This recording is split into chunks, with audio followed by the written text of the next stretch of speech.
영국의 한 시골의 부잣집 소년이 연못에 빠져 거의 죽게 되었을 때 가난한 집의 수영 잘하는 소년이 그를 구해줬습니다. 이 사건으로 인해서 이 두 소년이 아주 절친한 친구가 되었습니다. 어느 날 부잣집 소년이 그 가난한 친구에게 말했습니다. 친구야, 너 소원이 무엇이냐? 하나만 이야기해 주렴. 그랬더니 그 가난한 친구가 이야기하기를, 내 꿈은 영국 런던에 가서 의사 공부를 하는 것이 내 소원이다 라고 그렇게 이야기를 했습니다. 이 소원을 들은 부잣집 소년은 집에 돌아가서 아버지에게 그 가난한 친구의 소원을 들어달라고 애원을 했습니다. 그리고 자기 아버지가 이 이야기를 듣고 마침내 가난한 소년인 이 프레밍이라는 소년을 런던에 의사 공부를 하러 유학을 보내주었습니다. 그가 바로 페니실린을 발견한 알렉산더 플레밍이라는 사람입니다. 그런데 이 페니실린을 발견한 지 얼마 되지 않아서 그의 친구, 부잣집 친구가 폐렴에 걸려서 거의 죽게 되었다는 소식을 듣고 그가 발명한 이 페니실린을 가지고 그 부잣집 친구에게 가서 그 생명을 살리는 놀라운 일을 했습니다. 그렇게 살아난 부잣집 친구가 바로 여러분들이 잘 아시는 제2차 세계대전의 영웅인 윈스턴 처칠 수상이 바로 그의 부잣집 친구였다라는 것이죠. 우리의 삶 속에서 이런 사랑과의 만남을 통해서 생명을 살리기도 하고 또한 생명을 죽이기도 하고 또한 소원을 이루기도 하고 또 꿈을 이루기도 하는 그 놀라운 역사가 바로 만남을 통해서 이루어진다라는 것이죠. 여러분들, 사람의 만남도 이런 생명을 살리고 또 소원이 이루어지는 놀라운 역사가 있는데, 하나님을 만나면 어떻게 될까요? 우리의 삶이 변화되는 놀라운 역사가 일어나게 될 줄로 믿습니다. 오늘 평화의 왕으로 오신 그 예수님을 만나면 여러분들의 인생이 변화될 줄 믿습니다. 평화의 왕인 그 예수님을 오늘 만나심으로 여러분들 삶 속에 진정한 평화를 누리시는 복된 주일이 되시길 주님의 이름으로 축원드립니다. 오늘 본문을 통해서 주님이 우리에게 주시는 참된 평화가 무엇이고 우리는 어떻게 평화의 왕으로 오시는 그 예수님을 만날 수 있는지 오늘 본문을 통해서 살펴보겠습니다. 먼저 우리가 가야 할 진정한 평화의 길은 우리 죄를 위해 십자가를 지신 예수님을 왕으로 모셔드릴 때 진정한 평화의 길을 갈 수 있다라고 말씀하고 있습니다. 우리에게 가장 필요한 것은 뭘까요? 여러분들, 가장 필요한 건 뭐예요? 돈이세요? 자녀예요? 아니면 무엇입니까? 그런데 우리가 보통 우리에게 가장 인류에게 필요한 것은 평화다라고 그렇게 말합니다. 그래서 21세기의 인류에게 가장 필요한 것이 무엇이냐? 유엔은 발표하기를 우리 인류에게 필요한 것은 평화다라고 그렇게 말합니다. 문제는 이 평화가 우리에게 어떻게 올 수 있느냐라는 것이죠. 러시아가 전쟁을 시작한 지도 벌써 2년이라는 시간이 지났습니다. 이 러시아가 전쟁을 일으키고 나서 유럽의 여러 나라들이 그들이 가지고 있는 평화를 지키기 위해서 국방력을 증강시켰습니다. 그래서 유명한 한국에서 K2 자주포가 엄청나게 팔렸죠. 국방력을 어떻게 하면 증강시켜서 이런 전쟁을 막아서 그 나라의 평화를 유지할 수 있느냐, 이런 힘 겨루기를 통해서 나라들은 자신들이 가지고 있는 평화를 지키려는 그런 노력을 하고 있다라는 것이죠. 근데 여러분들, 진정한 평화는 어떤 방법으로 올까요? 무력으로 올까요? 아니면 대화로 올까요? 무력이 아닌 평화적인 방법을 사용해야 진정한 평화가 온다라는 것이죠. 여러분들 가정에 평화가 있으세요? 자녀들을 말로 하면 들어요? 안 되면 어떻게 해야 돼요? 네, 때려야죠. 때려야 진정한 평화가 오죠. 말을 잘 듣기 때문이죠. 그죠? 그런데 가정에서 무력을 써서 평화가 오면 그것은 진정한 평화일까요? 아닐까요? 아니죠. 왜냐하면 무력을 썼기 때문입니다. 관계 속에서, 대화 속에서 진정한 관계를 맺어가면서 평화가 오는 것이 진정한 평화인데, 우리가 살고 있는 이 세상에서는 무력과 힘을 통해서 평화를 얻을 수밖에 없는 반쪽짜리 평화를 누리며 살고 있다라는 것이죠. 그러면 어떻게 진정한 평화를 우리가 누릴 수 있겠습니까? 그 대답이 오늘 본문에 나옵니다. 오늘 본문에 보시면은 예수님께서 33년의 생애를 사시면서 예루살렘에 3번을 방문합니다. 그런데 예수님께서 특이한 것은 오늘 왕으로 예루살렘 성에 입성하셨다는 거예요. 여러분들 유명한 기적 중에 오병이어가 있죠. 떡 5개와 물고기 2마리로 예수님께서 남자만 5,000명을 먹이시는 놀라운 역사가 기적이 일어나죠. 그리고 몇 바구니가 남았어요? 12바구니가 나왔죠. 그런데 예수님께서 이런 오병이어의 역사적인 기적을 베푼 다음에 사람들의 반응은 어떠했냐라는 것이죠. 사람들은 예수님을 왕으로, 임금으로 모시려고 예수님을 찾았어요. 그런데 예수님께서 그들의 소원, 그들의 바램, 예수님을 왕으로 삼는 것을 거부하시고 그들 몰래 조용한 곳으로 가셔서 기도하셨다라고 그렇게 성경은 말씀하고 있습니다. 많은 백성들이 예수님이 기적을 행하시고 또한 떡을 막 부풀려서 사람들에게 먹이시고 이런 자기들의 피로를 채워주시는 예수님을 자신들의 왕으로 삼고자 했을 때는 예수님께서 조용히 뒤로 물러가셔서 하나님께 기도하시더니 오늘 이 종려 주일에 예수님께서는 예루살렘 성에 나귀 새끼를 타고 입성하시는 거예요. 세상 모든 사람들이 보는데 로마 사람, 종교 지도자들, 예수님을 반대하는 사람들, 예수님을 쫓는 그 많은 무리 가운데 예수님께서 만왕의 왕으로, 그 겸손한 왕으로 나귀 새끼를 타고 이 예루살렘 성에 입성하고 있었다라는 것이죠. 그래서 수많은 사람들이 호산나 찬양을 하고 자기의 옷을 벗어서 예수님의 길에 깔고 그렇게 예수님을 유대인의 왕으로, 만왕의 왕으로 모시고 있었다는 것이죠. 그런데 어쩐 일인지 예수님께서 그것을 거부하지 아니하시고 그것을 가만히 놔두시는 예수님의 모습을 우리가 볼 수 있습니다. 오늘 39절에 보시면 무리 중 어떤 바리새인들이 말하되 선생이여 당신의 제자들을 책망하소서라고 그렇게 말하고 있습니다. 여러분들 바리새인은 이스라엘하고 가까워요? 로마하고 가까워요? 안 봐서 모르시겠지만 이 종교 지도자들은 로마하고 가깝습니다.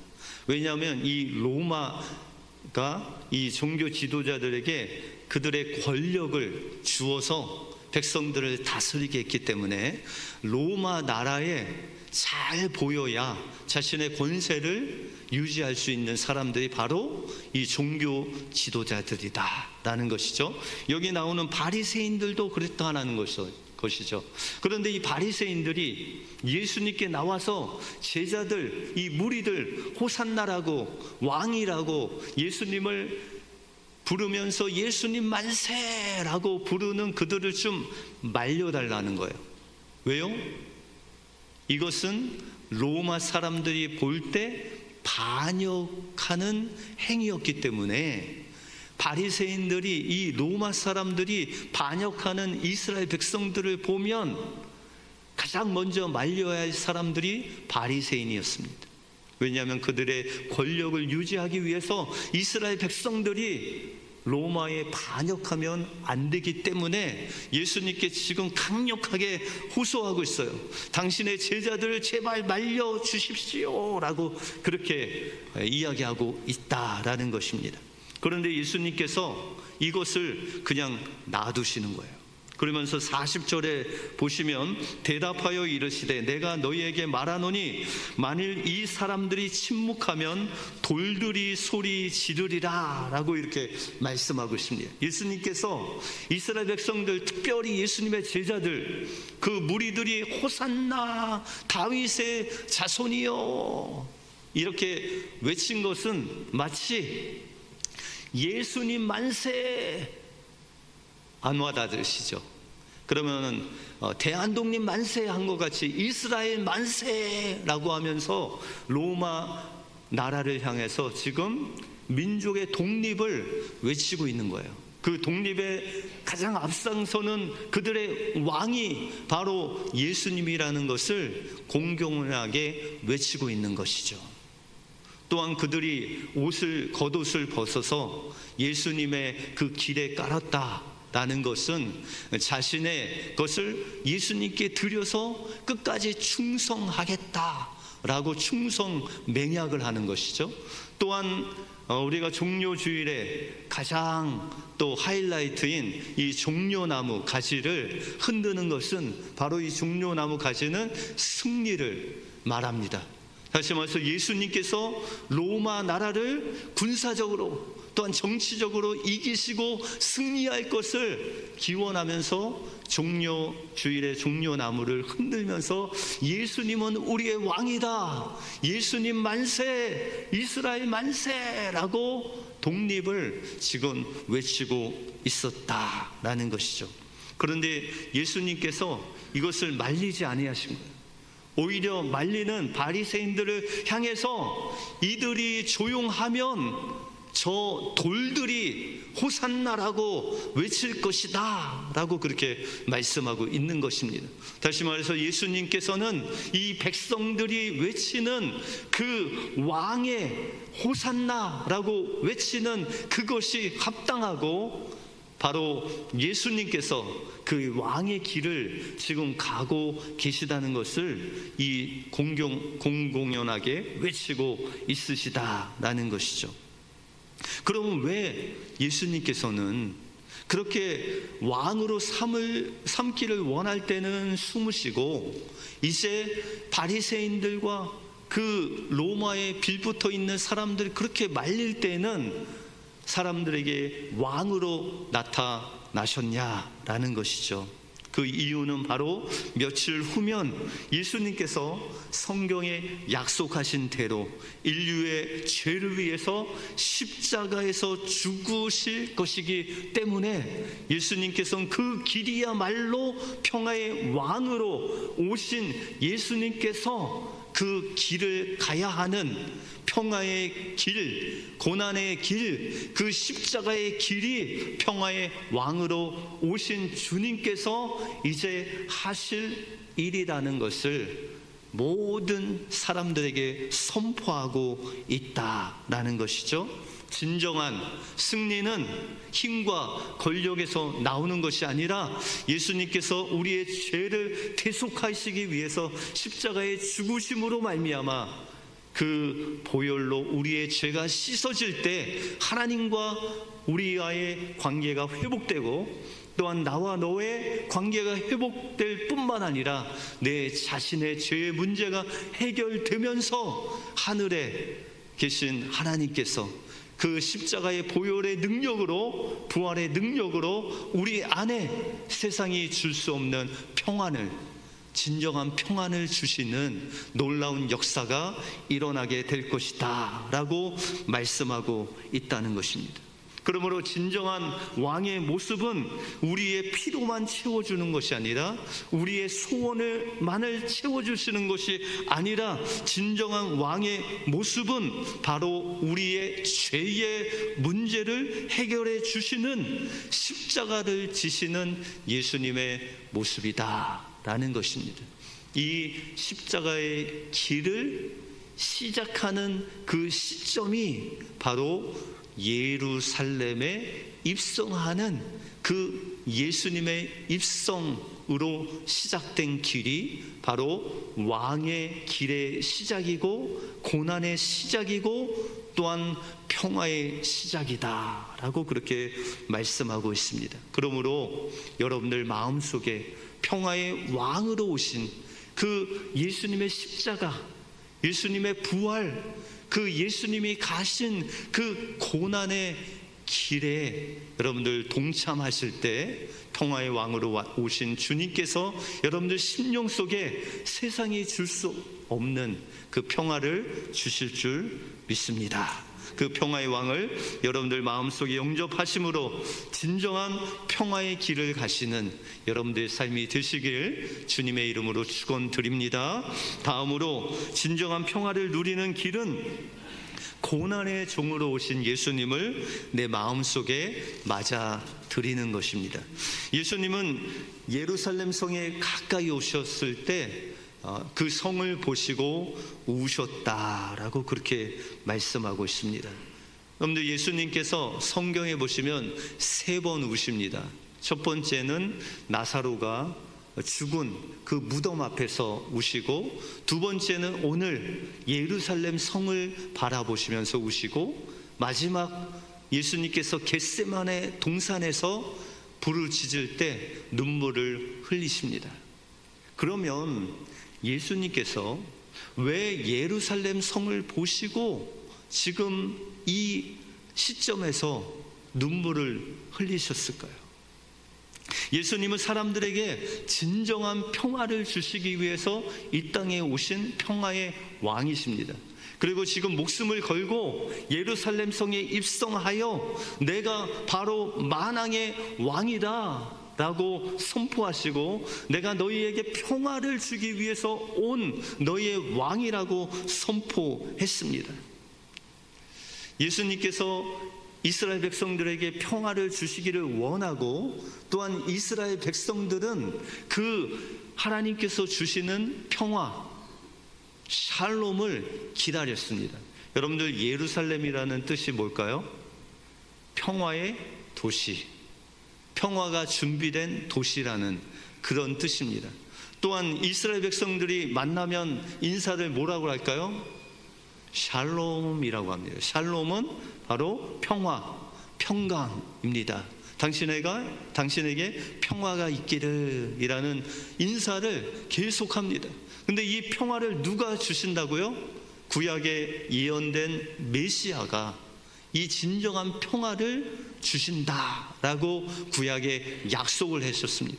그래서 예루살렘에 있는 사람들이나 유대인들 어디에 있든지 이 샬롬, 평화를 날마다 갈급하고 그것을 받기를 원했다라는 것이죠. 그럼에도 불구하고 이들은 나중에 예수님이 십자가에 못 박힐 때 뭐라고 외치냐면, 저 예수를 십자가에 못 박으라 라고 그렇게 외칩니다. 왜요? 그들이 생각했던 메시아가 아니기 때문에. 예수님이 십자가에 어떻게 죽으셨어요? 막 몸부림치셨어요? 내려오시려고? 그렇지 않으셨죠. 묵묵히 양이 도살장에 끌려가듯 그렇게 묵묵히 끌려가셨어요. 또한 예수님은 그 십자가에서 그 고통을 좀 줄이려고 그 신포도주를 줬지만 그것도 마시지 않고 그에게 오는 그 고난을 묵묵히 다 담당하셨습니다. 그 예수님을 볼 때 이 제자들의 무리 뿐만 아니라 모든 예루살렘에 있는 백성들이 그 예수님을 바라볼 때 예수님은 메시아가 아니다라고 생각했습니다. 그래서 십자가에 못 박으라 라고 외쳤죠. 왜냐하면 힘없이, 또한 로마 나라에서 우리를 구원할 줄 알았는데 정말 힘없이 십자가에 죽으시는 그 예수님은 우리에게 진정한 평화를 줄 수 없다라고 생각해서 예수님을 십자가에 못 박혀 내어주는 그런 엄청난 일을 행했다라는 것이죠. 그들을 향해서 예수님께서 우시는 그 내용의 바로 42절에 보시면 이르시되 너도 오늘 평화에 관한 일을 알았더라면 좋을 뻔하였거니와 지금 내 눈에 숨겨졌도다 라고 이렇게 말씀하고 있습니다. 그들이 평화의 왕으로 오시는 예수님을 보지만 보지 못하고 평화의 왕으로 오신 예수님에 대해서 듣지 못하고 보고도 깨닫지 못하고 그들에게 그토록 기다렸던 평화의 왕이 오셔서 그들에게 평화를 주시는 그런 마지막 장면까지도 그들이 무엇이 평화인지 진정한 무엇이 자유인지를 알지 못하는 그들을 향해서 눈물로 예루살렘을 향해서 우시는 예수님의 눈물이 오늘 본문에 기록되어 있다라는 것이죠. 그리고 그들이 정말 예루살렘 성이 완전히 무너지고 심판받은 후에야 예수님이 바로 그 평화의 왕으로 오신 메시아라는 것을 깨닫게 됩니다. 우리 43절, 44절을 같이 한번 읽어보실까요? 시작. 날이 이를지라 내 원수들이 토둔을 쌓고 너를 둘러 사면으로 가두고 또 너와 및 그 가운데 있는 내 자식들을 땅에 메어치며 돌 하나도 돌 위에 남기지 아니하리니 이는 내가 보살핌을 받는 날을 알지 못함을 인함이니라 하시니라. 예수님께서 이 예루살렘 성에 있는 사람들을 보시고 우신 또 하나의 이유는 그들은 평화의 왕이신 예수님을 그의 구주로 받아들이지 아니함으로 인해서 이제 예수님이 십자가에 죽으시고 한 30여 년 후에 그들이 심판을 받게 됩니다. 예루살렘이 그 로마 장군인 티투스라는 장군이 와서 AD 70년에 이 예루살렘을 포위합니다. 한 9만 명, 10만 명에 가까운 로마 군인이 와서 예루살렘을 에워싸고 그들을 나오지 못하게 합니다. 거의 6개월 동안 예루살렘 성에 머물게 하죠. 그래서 그들이 이 예루살렘으로 나오려고 하면 이 로마 군인들이 그를 죽이기 때문에 예루살렘 안에서 먹을 것이 없어서 무려 110만 명이 그 안에서 죽게 됩니다. 그리고 예루살렘 성은 돌 위에 돌 하나 남김없이 무너지고 말고 또한 로마를 통해서 그들이 정복을 받습니다. 그리고 그들의 꿈, 이 메시아를 통해서 자신들을 구원할 그 메시아를 그토록 기다렸지만 그들이 기다렸던 힘과 권력과 폭력으로 로마에서 구원할 메시아는 그들이 만나지 못하고 그들이 꿈꿨던 꿈이 무너지고 예루살렘 성이 무너지고 어미가 배고픔을 참지 못하고 서로의 아이를 잡아먹는 엄청난 불황의 드라마가 예루살렘에 임하게 되는 것을 예수님께서 미리 보시고 그들을 위해서 우시는 그 예수님의 눈물을 오늘 표현하고 있다라는 것입니다. 또한 백성들을 이 예수님께로 평화의 왕으로 인도해야 할 이스라엘 종교 지도자들은 예수님이 병을 고치면 귀신의 왕을 빈자하여 병을 고친다고 비판했고 안식일에 손마른 자를 고치면 안식일을 범했다고 정죄했고 죄인과 세리에게 찾아가 복음을 전하면 죄인들의 친구라고 예수님을 욕했습니다. 또한 세례 요한이 금식하며 회개하고 그 메시아를 기다리라고 외치면 저가 귀신이 들렸다고 하면서 그를 매도했습니다. 그들은 보아도 보지 못하고 들어도 듣지 못하고 말하여도 깨닫지 못하는 그들의 마음은 회칠한 무덤과 같이 죄로 인해 눈멀고 기막힌 불쌍한 마귀의 종들의 모습이었다라는 것이죠. 예수님은 평화의 왕으로 오셨음에도 불구하고 수많은 기적과 수많은 말씀을 통해서 내가 하나님께서 보내신 메시아고 평화의 왕이라고 외쳤지만 그들은 이 평화의 왕을 그들의 구세주로 받지 못했다라는 것입니다. 그래서 예수 전도단을 세운 로렌 커니맨 목사님과 함께 예수 전도단의 근간을 마련한 조이 도우스는 이렇게 믿음의 고백을 합니다. 역사의 마지막 그날에 내 죄를 커다란 대자보에 써서 온 인류가 볼 수 있는 우주의 벽에 걸어놔도 나는 부끄럽지 않을 것이다.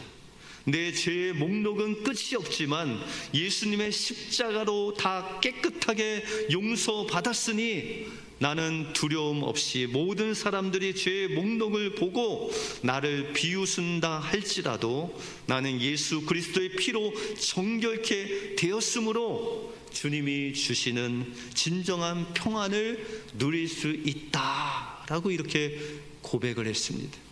내가 때로는 죄를 짓고 때로는 거짓말하고 때로는 정직하지 못하고 때로는 세상 것 잡느라고 넘어질지라도 그러나 나는 예수 그리스도의 보혈로 인해서 구원받은 하나님의 자녀요, 하나님께서 주신 그 평강이 내 마음속에 넘쳐 흐르는 복받은 하나님의 자녀라는 것을 날마다 선포하며 사는 자가 바로 예수님이 가신 그 평화의 길을 따라가는, 그 고난의 길을 따라가는 하나님의 자녀의 모습이다라고 그렇게 말씀하고 있다는 것입니다.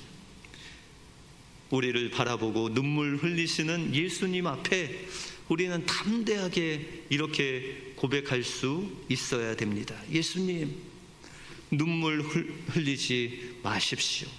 저는 예수님의 눈물을 이제 무슨 의미인지 깨달았습니다.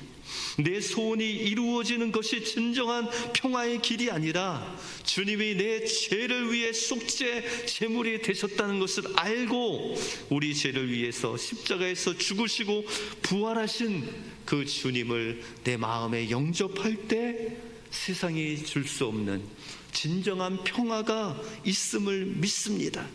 그리고 내게 주신 이 진정한 평화의 길을 지금도 모르는 세상의 평화를 추구하는 그들에게 전하는 하나님의 사명자로 사는 것, 그것이 바로 예수님의 길을, 평화의 길을 가는 사람이고 전하는 사람이고 또한 누리는 사람인 것을 기억하시고 오늘도 여러분들 위해서 그 십자가의 길 가심으로 여러분들의 평화를 주신 그 예수님을 여러분들 마음속에 깊이 영접하고 그분을 따라가심으로 예수님께서 가신 그 평화의 길을 예수님과 동행하시는 여러분들의 삶이 되시길 주님의 이름으로 축원드립니다. 기도하겠습니다.